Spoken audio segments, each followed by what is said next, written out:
The Russian army in 3 years could not overrun what is virtually a third-rate country. It failed. It cost the Russians massive lives, massive positions in the world, and massive amounts of money. And he has nothing to show for it. This has weakened his political position in Russia substantially. There's unrest in Siberia. There are things being written raising the question of what he's doing.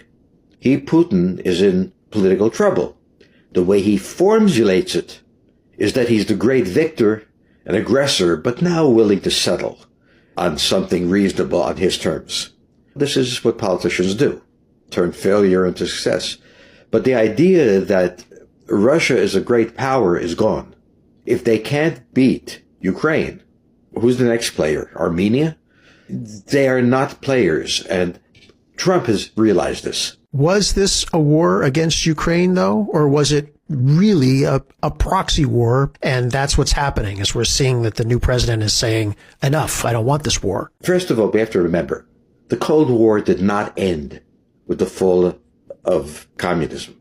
It continued. The rivalry between Russia and the West, Russia and the United States, the basic configuration of the geopolitics remained intact.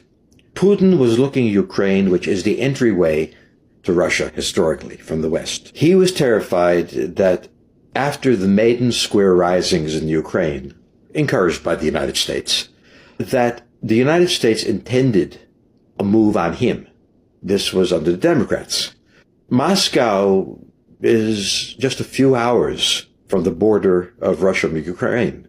If they reached the Ukrainian border, the Americans didn't want that to happen, because if they've reached the southern border of Ukraine, they were now on the border of NATO. And they didn't want the Russians on the border of NATO. So there was a very important strategic question to be answered. The United States did not enter the war with troops because it read the Russian army as weak. And we know that the Russian army was catastrophically weak. There was an attempted coup d'etat in the middle of the war, and it was a mess for the Russians. The Americans cautiously, and the Europeans, brought the Europeans in and gave the Ukrainians weapons. The Russians managed to take a very small portion of Ukraine at the cost of much life. The Ukrainians held. When you have a stalemate in a war, you negotiate at the end. When one conquers the other, there's nothing to talk about. We now live in a world